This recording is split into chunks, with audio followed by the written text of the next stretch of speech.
여러분, 오늘 진짜 흥미로운 얘기 들고 왔어요. 일론 머스크가 스페이스X에서 절대 해고될 수 없다고 직접 선언했거든요.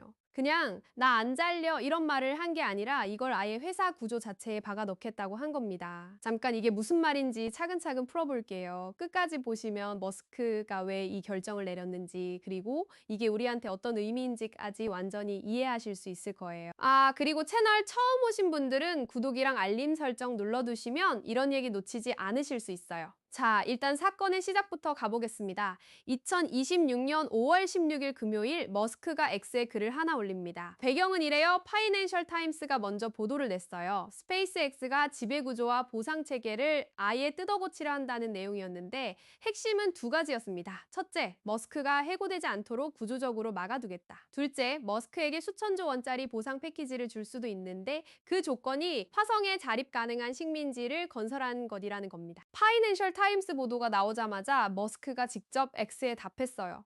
모호하게 애두른 게 전혀 없고 딱 잘라서 맞아라고 한 거예요. 그러면서 이유를 설명했는데 원문 그대로 옮기면 이런 뉘앙스입니다. 스페이스X가 인류를 다행성종으로 만드는 것, 그리고 의식을 별들로 확장하는 것에 집중하도록 지켜야 한다. 누군가의 허무맹랑한 분기 실적 보너스에 맞춰 회사를 굴리는 게 아니라 이 한 문장 안에 머스크의 세계관이 다 들어있어요. 분기 실적, 주주 눈치, 단기 수익.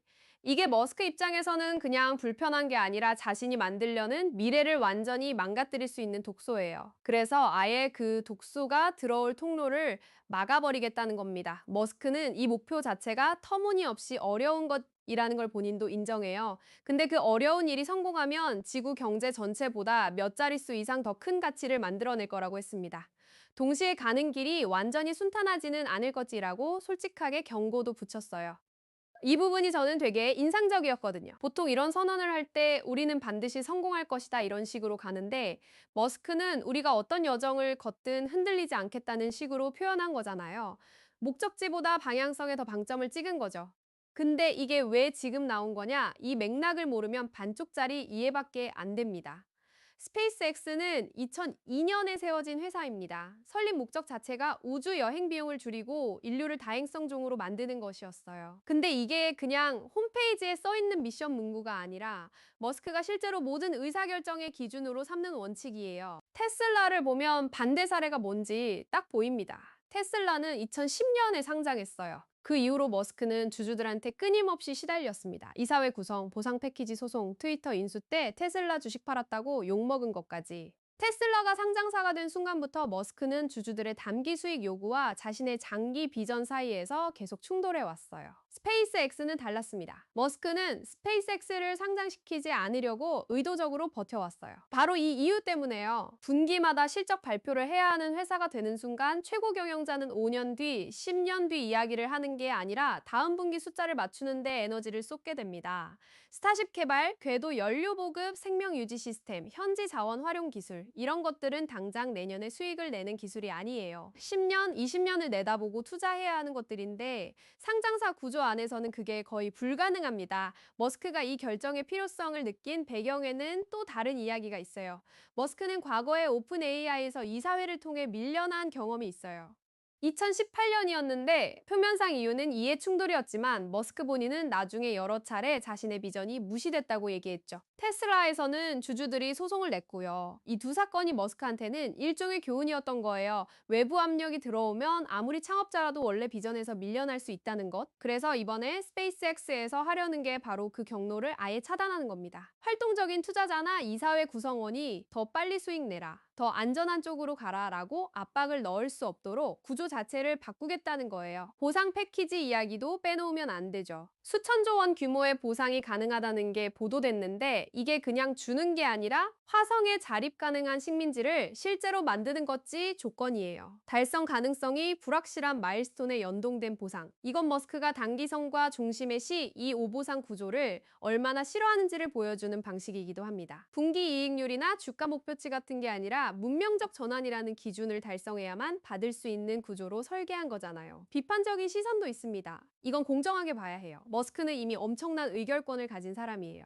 부도 어마어마하고요. 거기에 더해서 해고도 불가능하게 만든다는 건 사실상 외부 견제 자체를 차단하는 구조잖아요. 스페이스X가 어떤 방향으로 가든 주주도 이사회도 외부 투자자도 그걸 막을 수단이 없어지는 거니까요. 이걸 과도한 권력 집중이라고 보는 시각은 충분히 타당합니다. 반면에 지지하는 쪽에서는 이렇게 봐요. 수십 년 단위의 목표를 가진 회사는 그에 맞는 지배구조가 필요하다고요. 화성식민지, 건설은 아무리 빨리 잡아도 수십 년짜리 프로젝트예요. 그 긴 시간 동안 매분기 투자자들의 불안을 견뎌내면서 일관성 있는 방향을 유지하려면 어느 정도의 방어막이 없으면 불가능하다는 겁니다. 그게 비효율처럼 보여도 진짜 혁신적인 기술은 대부분 왜 이걸 이렇게 오래 하냐는 소리 들으면서 완성됐다는 거죠. 스타쉽 얘기도 잠깐 해야겠어요. 지금 스페이스X는 스타쉽 개발의 중요한 단계를 계속 밟아가고 있어요. 궤도 비행 테스트, 궤도 연료 보급 시스템, 유인 미션 준비, 이 모든 것들이 결국 화성 임무를 위한 빌딩 블록입니다. 근데 이 기술들 중에 당장 돈이 되는 건 거의 없어요. 궤도 연료 보급만 해도 이게 성공하면 장거리 우주 임무의 판도를 바꾸는 기술인데 상용화까지는 한참 멀었습니다. 생명 유지 시스템이나 화성 현지 자원 활용도 마찬가지예요. 화성 표면에서 물을 뽑아내고 산소를 만들어내는 기술, 지구에서 수익이 나올 리가 없잖아요. 머스크가 이번 발표를 통해 말하고 싶은 것도 결국 이거예요. 스페이스X의 북극성은 흔들리지 않는다는 것, 그게 단기적으로 얼마나 이상하게 보이든 얼마나 많은 논란을 불러오든 회사의 존재 이유는 지구를 넘어서 인류를 확장하는 것이라는 거죠. T3 채널에서 저는 이런 이야기를 다룰 때 항상 한 가지 질문을 던지거든요. 이게 성공하면 세상이 어떻게 달라지냐? 화성 자립 식민지가 실제로 만들어진다면 그건 인류 역사상 처음으로 지구 이외의 장소에 영구적인 인간 공동체가 생기는 거예요. 수천조 원의 보상이라는 게 얼핏 보면 개인의 탐욕처럼 들릴 수 있는데 그 조건이 그 정도의 문명사적 전환점을 달성하는 것이라면 오히려 지금까지 인류가 설정한 가장 큰 기업 목표 중 하나가 되는 겁니다. 성패는 실행에 달려 있어요. 머스크 자신도 순탄하지 않을 것이라고 했고요. 근데 중요한 건 이 구조 변경이 단순히 한 사람의 자리 보전이 아니라 수십 년짜리 비전을 실제로 지켜낼 수 있는 환경을 만들려는 시도라는 점이에요. 좋게 보든 나쁘게 보든 이건 단기 분기 실적과 장기 문명 혁신 중에 무엇을 더 중요하게 여기느냐는 오래된 질문에 대한 머스크식 대답입니다. 오늘 영상 여기까지입니다. 지금 스타쉽 관련해서 다음 테스트 일정도 계속 나오고 있으니까 그것도 T3에서 바로 다룰 예정이에요. 좋아요 한 번씩만 눌러주시면 저한테는 엄청난 힘이 됩니다. 다음 영상에서 또 봐요.